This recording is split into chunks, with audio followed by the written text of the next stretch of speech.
Hello everyone. कैसे हैं आप सब? आशा करता हूँ सभी लोग ठीक होंगे। तो आज हम लोग फर्स्ट पार्ट कर चुके हैं, जिसमें एडवेंट ऑफ यूरोपियन का फर्स्ट पार्ट, जो लेक्चर फर्स्ट में हम लोग ने देखा कि कैसे पुर्तगीज आते हैं, कैसे डच आते हैं, ठीक है, और क्या कारण रहा आने का। तो उसका सेकंड पार्ट जो हम लोग हैं, सेकंड पार्ट करेंगे, जो ब्रिटिश देखेंगे, ब्रिटिश के बारे में देखेंगे, फ्रेंच के बारे में देखेंगे, और भी जो यूरोपियन थे उनके बारे में देखा जाएगा, ठीक है। तो ब्रिटिश और फ्रेंच के बीच में एक डेनिश आता है, तो वो बहुत कम समय के लिए आता है, तो कोई इंपॉर्टेंट रोल नहीं है उनका। तो देखिए स्टार्ट, चलिए स्टार्ट करते हैं। देखिए, फ्रेंच ब्रिटिश आते हैं, तो आप जैसा कि पिछले लेक्चर में हमने देखा कि कैसे आते थे लोग। रेनेसांस यूरोप के में हो गया था, पुनर्जागरण काल आ गया था, जिसके कारण लोगों में यह नवजागरण की भावना जन्म ली, पनपी, ठीक है। और डिफरेंट डिफरेंट टाइप के आइडियाज आने लगे, और इकोनॉमिक ग्रोथ हो रहा था वहां पे, इकोनॉमिक पोटेंशियल एम्पावरमेंट हुआ, ठीक है, बढ़ा। जिसके कारण क्या कि रिसोर्सेज थी, तो रिसोर्स को ढूंढने के लिए लोग यहाँ जहां जहां तहां घूमने लगे, ठीक है।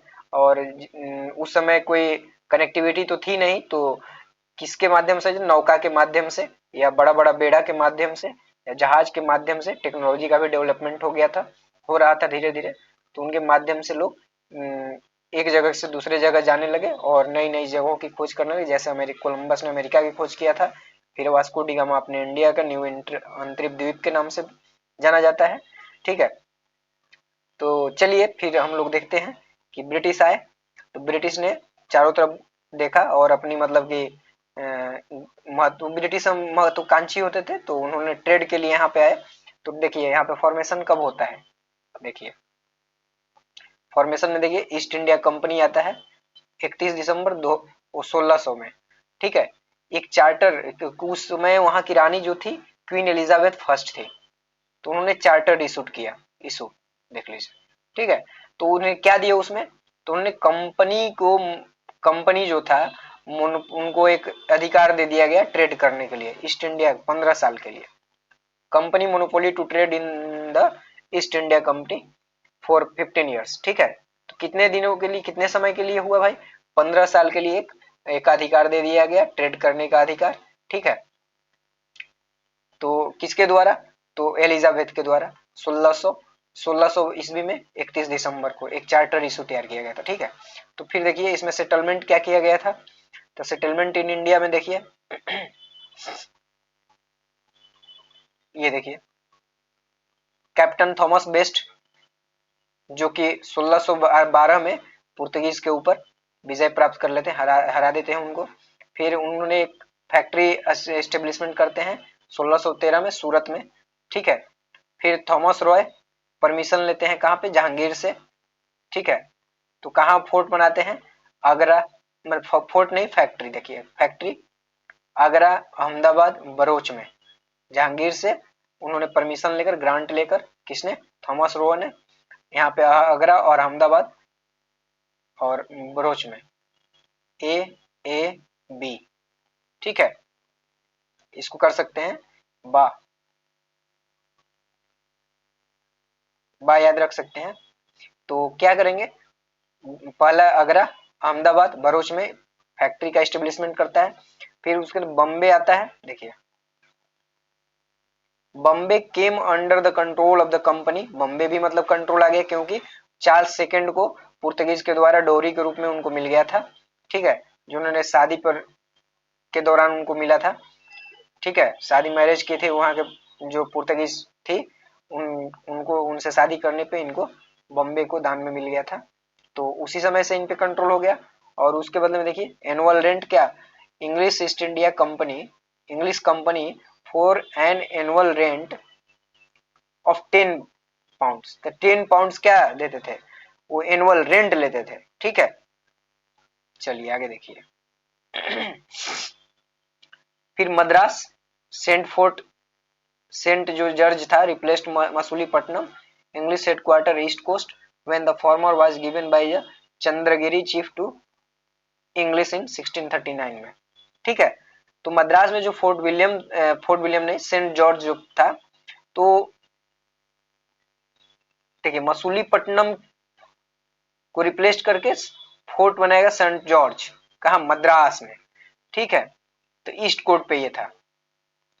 वहां के देखिए यहाँ पे 1639 में क्या करे, Madras with the fort saint George replaced Masulipatnam, यहाँ पर रिप्लेस्ड कर दिया गया, करके वहां पे बना दिया गया, ठीक है। आगे देखिए, फिर द सिटी ऑफ कलकत्ता, आपने सुना होगा कलकत्ता जो था, उस सिटी का जॉब चार्नॉक ने बनाया। कलकत्ता किसको है, सुल्तानती गोविंदपुर कलिकट्टा, इसको मिला के कलकत्ता बना, ठीक है। 3 विलेज उसके अंदर आते थे, और मुगल गवर्नर बंगाल का, ठीक है, से लिया गया था वो, और उसको फिर क्या किए, फोर्टिफाइड कर दिए। किनको, सुल्तानती गोविंदपुर कलिकत्ता, तो सिटी ऑफ कलकत्ता, तो सिटी ऑफ कलकत्ता को फोर्टिफाइड किलेबंदी कर दिएगा, जो फोर्ट विलियम के नाम से जाना जाता है 1700 में। तो उस समय ही कलकत्ता इसका नाम पड़ गया। कलकत्ता नाम किसने दिया, जॉब चार्नॉक, आप लोगों को याद रखिएगा, जॉब चार्नॉक ने कलकत्ता, जॉब चार्नॉक, ये इंग्लिश ऑफिसर थे, चार्नॉक ने इनको कलकत्ता नाम रखा, ठीक है। फिर देखिए आप यहाँ पे देखिए फरुखसियर फरमान, तो इन 1770 में 1717 में फरुखसियर ने फरमान जारी किया। मुगल इंपरर फरुखसियर फरमान called Magna Carta of the East India Company gave significance privilege to the company Bengal Gujarat Hyderabad. अब यहाँ देखिए क्या होता है कि फरुखसियर से फरमान मिल गया उनको, एक आए और परमिशन मिल गया, ग्रांट मिल गया कि 1717 में, कि आप एक कंपनी के मगन करता है, जो कंपनी चार्टर होता था, ठीक है, रूल रेगुलेशन का ये लिखा हुआ रूप होता था, चार्टर जिसको बोलते थे। तो उनके हिसाब से इनको मिल गया कहाँ कहाँ का, देखिए बंगाल गुजरात और हैदराबाद का एरिया मिल गया, किसके लिए, और प्रिविलेज, प्रिविलेज शब्द पे ध्यान दीजिएगा, प्रिविलेज मतलब विशेषाधिकार मिल गया, ठीक है, किसके द्वारा, फरुखसियर के द्वारा ब्रिटिश को विशेषाधिकार मिल गया कि आप वहां पे ट्रेड कर सकते हैं, ये एरिया आपको दे दिया गया, ठीक है। अब आइए देखिए मर्जर कंपनी में कौन था 1635 में, ये देखिए कॉर्टिन एसोसिएशन लेड, फिर उसको बाद में कहा गया असडा कंपनी, ठीक है, विलियम कर्टिन के द्वारा ये स्टेब्लिश किया गया था, और लाइसेंस मिला था चार्ल्स प्रथम में इसको लाइसेंस दिया था, किसको, कर्टिन एसोसिएशन को, विलियम कर्टिन के नाम पर इसका असडा कंपनी था, वो लाइसेंस मिला 1657 में चार्ल्स प्रथम से। फिर देखिए कंपनी दोनों मर्ज कर दिया गया, ठीक है, कर्टिन एसोसिएशन और असडा कंपनी को मर्ज कर दिया बाद में, ठीक है। असडा जो कंपनी था कर्टिन एसोसिएशन को ईस्ट इंडिया कंपनी में मर्ज कर दिया गया। फिर 1698 में, अब देखिए यहाँ पे क्या होता है, अनदर राइवल कंपनी इमर्ज्ड, ठीक है। फिर 1702 में rivalry between the old and the company came to end, but there final amalgamation took place 708 under the title of United Company of Merchant of England trading to the East Indies after the arbitration of Earl of Godolphin. This company ruled in India till 1858. ये सारी company को मर्ज करके क्या बना दिया गया, United Company of Merchant England, देखिए England Trading to East India Indies, ठीक है। ये सबको मर्ज कर दिया गया किसमें, ईस्ट इंडिया कंपनी में, और ये 1858 तक रूल किया। आपने 1858 के बाद आपने देखा होगा कि वो सीधे रानी जो वहां की विक्टोरिया थी, पैरामाउंट पावर जिसको बोला जाता है, सुप्रीमेसी, उनके हाथ में सभी, मतलब कि ईस्ट इंडिया कंपनी के अधिकार में उनके हाथ में चला गया, और वो डायरेक्ट शासन करने लगी, ठीक है। अब यहाँ पे देखिए फ्रेंच क्या हुआ, फिर बाद में इसको देखिए ब्रिटिश को और भी हम लोग अच्छे से देखा जाएगा, अभी ये इंट्रोडक्शन पार्ट है। तो फ्रेंच देखिए, फ्रेंच आते हैं, फिर फाउंडेशन उसका होता है 1664 में, कोलबर्ट मिनिस्टर था, लुइस मिनिस्टर ऑफ, मतलब कि कोलबर्ट जो था मिनिस्टर था, लुइस जो ये कौन है 14वां,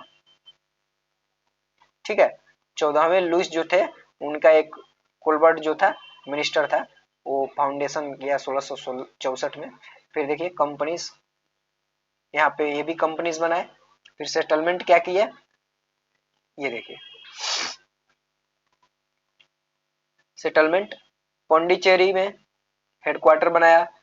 फिर François Martin director of Masulipatnam factory, वहां के उनको ग्रांट मिला। और ये मसूलीपट्टनम फैक्ट्री जो था, जो बालीकुंडापुरम गवर्नर शेर खान लोधी, 1673 में शेर खान लोधी था, तो उनके गवर्नर वालीकुंडपुरम थे।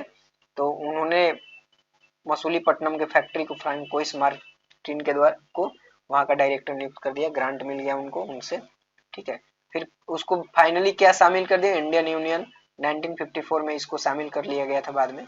ठीक है, किसको, पौंडीचेरी को 1954 में, सबसे लास्ट में गोवा को पुर्तगीज से छुड़ाया गया। ठीक है, फिर एंग्लो फ्रेंच बैटल होता है। तो एंग्लो फ्रेंच बैटल देखिए, rivalry India coincide was between English and French Europe, मतलब इंग्लैंड और फ्रेंच के बीच में यूरोप में क्या होता है, राइवलरी होती है और बैटल होता है। तो एंग्लो फ्रेंच फर्स्ट बैटल होता है यहाँ पे। फिर रीजन इसका देख लीजिए क्या था, तो इसका रीजन देखिए for protection of expansion of commercial interest. पहला क्या था रीजन, कमर्शियल इंटरेस्ट, दोनों के इंटरेस्ट टकराए, जो कि इकोनॉमिकल इंटरेस्ट भी कहा जा सकता है, कमर्शियल इंटरेस्ट भी। Political development, southern India and Europe provide pretexts to contest their claims. तो उनके क्या क्या हुआ, फिर कर्नाटक वार में तब्दील हो गया। ठीक है, थ्री कर्नाटक वार भी हुआ। इनके जब इंटरेस्ट टकराने लगे, चाहे वो कमर्शियल इंटरेस्ट हो, चाहे पॉलिटिकल इंटरेस्ट हो, चाहे सीमा विवाद हो। ठीक है, सीमा विवाद तो नहीं कह सकते, किसी दूसरे स्टेट पे मतलब कि अपना मोनोपोली स्थापित करने के लिए या उसको कॉलोनी के रूप में बनाने के लिए, ताकि उस समय कॉलोनी का ही मतलब चलन था, कॉलोनी बनाया, एक छोटे कंट्री पर बड़े कंट्री का दावेदारी होता था, जो पूंजीपति कंपनी होते थे। आप लोग औपनिवेशिक से क्या समझ रहे हैं, औपनिवेशिक से क्या मतलब है, उपनिवेशिक का मतलब होता है, सिंपल टर्म में आप लोग देखिए, एक मान लीजिए एक कंपनी, एक कंट्री है। ठीक है, एक ये कंट्री है, मान लीजिए ब्रिटेन है। ठीक है, कितने लोग उपनिवेशिक का मतलब नहीं पता होगा, कॉलोनिज्म का मतलब नहीं पता होगा, तो आप देख सकते हैं। तो एक ये कंट्री है, मान लीजिए एक कंट्री ज्यादा डेवलप नहीं है। ठीक है, मान लीजिए इंडिया ही है, ये पूंजीपति कंट्री है, कैपिटलिस्ट कंट्री इसको बोल सकते हैं। ये कैपिटलिस्ट कंट्री एक नॉन कैपिटलिस्ट कंट्री पे, गैर पूंजीपति, गैर जिसको बोलते हैं गैर पूंजीवादी।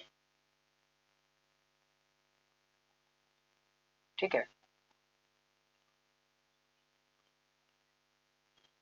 गैर पूंजीवादी जो कंट्री पे चारों तरफ से मतलब कि हर तरीके से, जैसे कि पॉलिटिकली, एडमिनिस्ट्रेटिव रूप से, इकोनॉमिकल रूप से। ठीक है, ठीक, फिर आपको कह सकते हैं सोशल रूप से।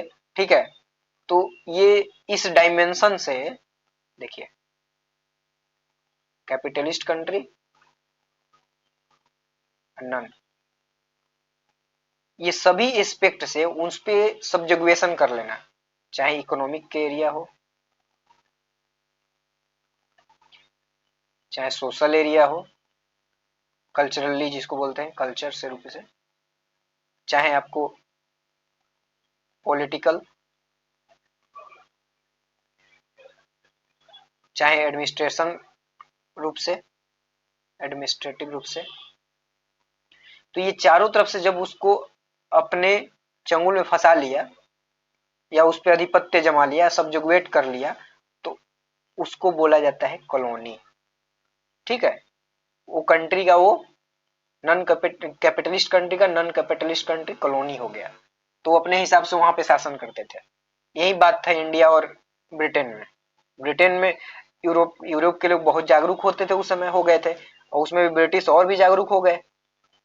ठीक है, तो इंडिया पे उन्होंने इंडिया को अपने कॉलोनी के रूप में बना लिया। अब यहाँ देखिए, ये इंटरेस्ट जब टकराए, यूरोप में टकराए, तो इंडिया में भी इसका वो देखने को इम्पैक्ट देखने को मिला। तो फर्स्ट कर्नाटक वार के रूप में ये चला। 1740 से 48 के बीच में फर्स्ट कर्नाटक वार चला, जो कि इंग्लो फ्रेंच राइवलरी इन यूरोप, 1748 में इसको एक्स-ला-चैपल के ट्रीटी से खत्म कर दिया गया। ठीक है। फिर सेकंड में देखिए 1749 से 54 के बीच में सेकंड कर्नाटक। ठीक है। इसमें देखिए undermined French power in south India in front of English. ठीक है। साउथ इंडिया में जो इंडिया के में साउथ इंडिया में इनका इंटरेस्ट टकराने लगा, उस समय राइवलरी हो गया। फिर ये देखिए थर्ड कर्नाटक में, सॉरी, थर्ड कर्नाटक वार में 758 से 63 तक चला। ठीक है। ये डिसीजिव वार था, मतलब निर्णायक युद्ध इसको माना जाता है, जो बैटल ऑफ वांडीवास के नाम से जाना जाता है। 1760 से 61 तक चला, और ये इंग्लो फ्रेंच स्ट्रगल इन यूरोप में ही रहा। फिर ट्रेटी ऑफ पेरिस, पेरिस की संधि 1763 में इसमें मतलब कि सेटलमेंट हो गया। French were allowed to use Indian settlement for commercial purpose only and fortification of settlement were banned. ठीक है। तो मान गए कि हम इसी एरिया में रहेंगे और इस एरिया से बाहर नहीं जाएंगे, कमर्शियल पर्पस से केवल हम इंडिया में सेटलमेंट करेंगे, बाकी चीजों को उन्होंने त्याग दिया। तो ये रहा। और फ्रेंच का फेल्योर होने का रीजन क्या रहा? मिलिट्री इनके पास अपर्याप्त थी, फाइनेंशियल सपोर्ट नहीं था, क्योंकि ब्रिटिश का जो फाइनेंशियल सपोर्ट होता था वो क्या होता था, डायरेक्ट कंपनी के हाथ में था। ठीक है, डायरेक्ट कंपनी के हाथ में। और वहां पे क्या था कि ये वहां के लेजिस्लेशंस के हाथ में था, फ्रेंच के लेजिस्लेशंस के हाथ में था, उनसे परमिशन लेने के बाद ही कुछ करना पड़ता था, इसलिए इनको फाइनेंशियल सपोर्ट नहीं मिलता था और ये अपना डिसीजन नहीं ले पाते थे। ठीक है। फिर देखिए France involve in Europe, France क्या हुआ, इन्वॉल्व यूरोप में भी इन्वॉल्व हो गया, इसका इन्वॉल्वमेंट बढ़ गया। फिर ये देखिए ill managed policy of imperial France, ये पॉलिसी की बात आ गई। इंपीरियल फ्रांस जो मैंने अभी बता रहा था कि वहां से डायरेक्ट उन लोग के जो लेजिस्लेचर होता था वहां से डायरेक्ट कंट्रोल किया जाता था। ठीक है। तब परमिशन लेकर यहाँ पे कुछ करना पड़ता था, लेकिन ये ब्रिटिश में सीधे यहाँ के जो गवर्नर होते थे ये सब करते थे। ठीक है। बाकी lack of commercial incentive to the French company, company के द्वारा कमर्शियल इंसेंटिव नहीं मिलता था। ठीक है। फिर देखिए sound commercial base of the English company, ये भी चीजें हैं। तो आप देख सकते हैं किस कारण मिलिट्री नहीं थी, फाइनेंशियल सपोर्ट नहीं था इनके पास, तो ऐसे ही ये कमजोर है। बाकी उनका जो एडमिनिस्ट्रेशन और पॉलिसी था वो उसमें डिफरेंस थी। तो यही चीजें था। और लीडरशिपिंग की तो दोनों में था, ऐसा नहीं है, लीडरशिपिंग दोनों में था। चलिए आज के लिए इतना ही। तो आपने देखा कि ब्रिटिश, फ्रेंच, पुर्तगीज, डेनिश और डच, तो ये समरी रहा। नेक्स्ट में हम लोग देखेंगे कोई दूसरा चैप्टर। तो आज के लिए इतना ही, चलिए धन्यवाद।